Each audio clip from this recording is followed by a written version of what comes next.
कृष्ण भगवान का जन्म स्थान, समय, श्री कृष्ण जन्म उत्सव, लीला, आइए एक ही कहानी के माध्यम से जानते हैं। श्री कृष्ण विष्णु के 8वें अवतार माने गए हैं।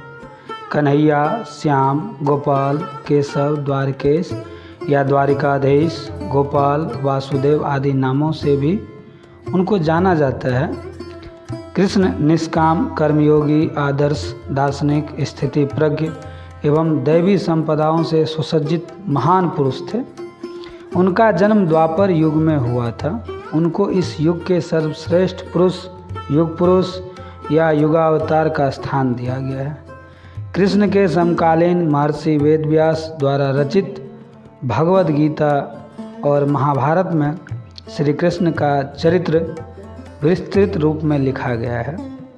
भगवद गीता कृष्ण और अर्जुन का संवाद है, जो ग्रंथ आज भी पूरे विश्व में लोकप्रिय है। इस उपदेश के लिए कृष्ण को जगत गुरु का सम्मान भी दिया जाता है।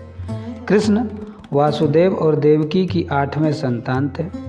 देवकी कंस की बहन थी। कंस एक अत्याचारी राजा था। उसने आकाशवाणी सुनी थी कि देवकी के 8वें पुत्र द्वारा वह मारा जाएगा। इससे बचने के लिए कंस ने देवकी और वासुदेव को मथुरा के कारागार में डाल दिया। मथुरा के कारागार में ही भादव मास के कृष्ण पक्ष की अष्टमी को उनका जन्म हुआ। कंस के डर से वासुदेव ने नवजात बालक को रात में ही यमुना पार गोकुल में यशोदा के यहाँ पहुँचा दिया। गोकुल में उनका लालन पालन हुआ। यशोदा और नंद उनके बालक माता पिता थे। बाल्यावस्था में ही उन्होंने अनेक बड़े बड़े कार्य किए जो सामान्य मनुष्य के लिए संभव नहीं थे।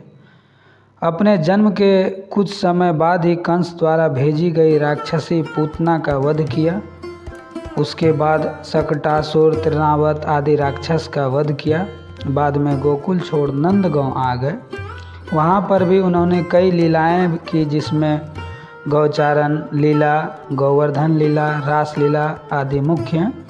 इसके बाद मथुरा में मामा कंस का वध किया। सौराष्ट्र में द्वारिका नगरी की स्थापना की और वहां अपना राज्य बसाया। पांडवों की मदद की और विभिन्न संकटों से उनकी रक्षा की। महाभारत के युद्ध में उन्होंने अर्जुन के सारथी की भूमिका निभाई और रणक्षेत्र में ही उन्हें उपदेश दिए। 124 वर्षों के जीवन काल के बाद उन्होंने अपनी लीला समाप्त की। उनके अवतार समाप्ति के तुरंत बाद परीक्षित के राज्य का कालखंड आता है। राजा परीक्षित, जो अभिमन्यु और उत्तरा के पुत्र तथा अर्जुन के पौत्र थे, के समय से ही कलयुग का आरंभ माना जाता है। ये जानकारी कैसी लगी? अच्छी लगी हो तो लाइक करें।